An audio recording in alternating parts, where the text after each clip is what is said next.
Subscribe करें electrical Urdu tutorials channel को और बेल का आइकन दबाइए ताकि आपको मिल सके हमारे अपडेट सबसे पहले। बिस्मिल्लाहिर्रहमानिर्रहीम अस्सलाम वालेकुम। मैं हूं सिकंदर हैदर और आप देख रहे हैं इलेक्ट्रिकल उर्दू ट्यूटोरियल्स चैनल। दोस्तों, आज की वीडियो में हम वॉशिंग मशीन मोटर की टेस्टिंग के बारे में सीखेंगे। एक डिजिटल मल्टीमीटर का इस्तेमाल करेंगे, कैसे इसको टेस्ट किया जाता है और उसके बाद इसकी कनेक्शन कैसे की जाती है। दोस्तों, अगर यहाँ पर बात की जाए तो हमारे साथ हर एक सिंगल पेज इंडक्शन मोटर हो या कोई भी मोटर हो तो उसमें हमारे साथ दो तरह की वाइंडिंग्स होती है, जिसमें हमारे साथ मैन वाइंडिंग होती है, एक्सिलरी वाइंडिंग होती है। और इसी तरह अगर इस वॉशिंग मशीन मोटर को देखा जाए तो इसमें हमारे साथ एक इंडक्शन मोटर होता है, जिसमें हमारे साथ मैन वाइंडिंग और एक्सिलरी वाइंडिंग दोनों एक ही वायर के और एक ही टर्न्स के हिसाब से वाइंड की जाती है। लेकिन अगर अगर देखा जाए, अगर हम एक सीलिंग फैन को ले या हमारे साथ वाटर पंप मोटर हो, समरसेबल मोटर हो, तो उसमें हमारे साथ क्या होता है कि मैन वाइंडिंग हमारे साथ अलग टर्न्स के होते हैं, अलग वायर गेज के होते हैं। इस तरह हमारे साथ एक्सिलरी वाइंडिंग यानी जो स्टार्टिंग वाइंडिंग होती है वो अलग वायर से बनती है। लेकिन इसमें हमारे साथ दोनों वाइंडिंग जो होती है वो सेम वायर से यानी सेम साइज ऑफ वायर से बनती है और सेम टर्न्स होती है। तो इसमें हमारे साथ होता यह है कि इसमें स्टार्ट रन होता नहीं है, दोनों के रेजिस्टेंस कॉमन के साथ सेम ही आते हैं। दूसरी बात यह है कि इसको हमारे साथ दोनों तरफ से काम करना पड़ता है, इसलिए इसमें हमारे साथ वाइंडिंग जो होती है वो सेम वायर की इस्तेमाल होती है। तो अब इसको टेस्ट करना बहुत ही सिंपल है। अगर आपके हाँ ये तीन वायर्स है तो इसमें सिंपली आपको नज़र आएगा कि ये डिफरेंट कलर का है तो ये कॉमन होगा।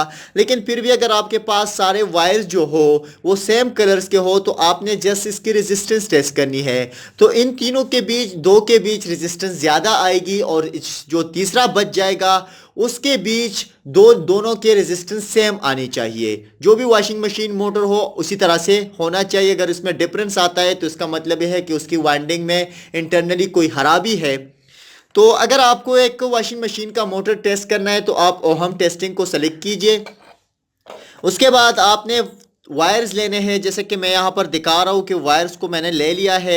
आपने सिंपली टेस्ट करना है, जैसे कि अगर मैं इसके साथ टेस्ट करता हूँ तो तकरीबन 40 ओहम आते हैं। इसी तरह इसके बीच हमारे साथ 81 ओहम आ रहा है। इसी तरह इसके साथ मैं टेस्ट करता हूँ तो इसके साथ तो 81 आएंगे। इसी तरह हमारे साथ ये भी 40 ओहम आ रहा है।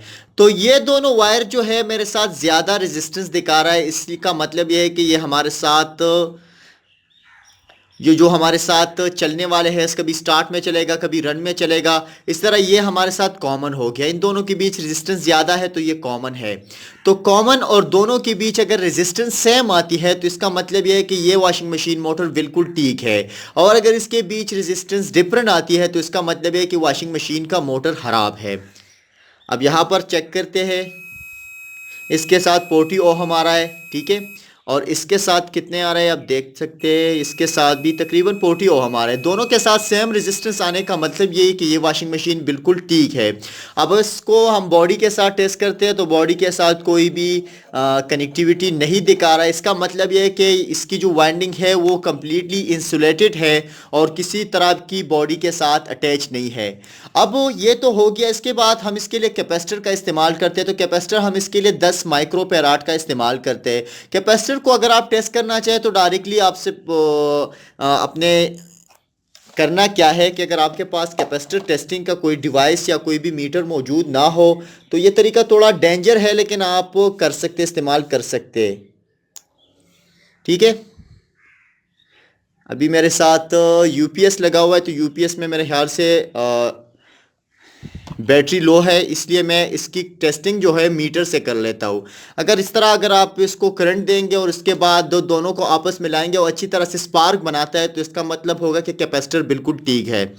अब अगर आपको कैपेसिटर टेस्ट करना है तो मीटर के ज़रिए आप सिंपली इसको कैपेसिटर टेस्टिंग पे लगा दीजिए। इस तरह हम ये लीड हटा देंगे और यहाँ पर कैपेसिटर टेस्टिंग वाले जगह पर लगा देंगे।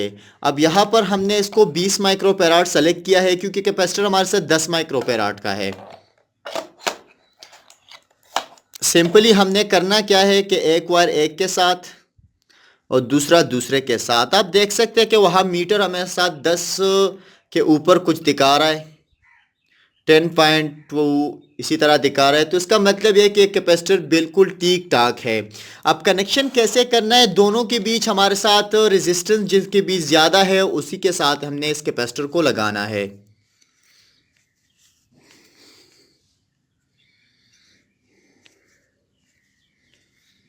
ये हो गया, ठीक है। दोनों के साथ हमने कैपेसिटर को लगा दिया है। अब सिंपली हम इसको पावर सप्लाई देने वाले हैं,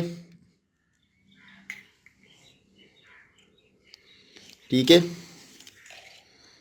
तो मैं इसको सप्लाई दे देता हूँ। आप देख सकते हैं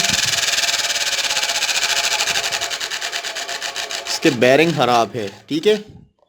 अब देख सकते हैं, ये देखो अभी हमारे साथ जो चल रहा है ये तकरीबन मेरे साथ ये क्लॉकवाइज चल रहा है। अगर इसको मैं एंटी क्लॉक करना चाहूँ तो आप सिंपली मैं इस वायर को इस तरफ कर देता हूँ, तो ये हमारे साथ अब एंटी क्लॉक में घूमेगा।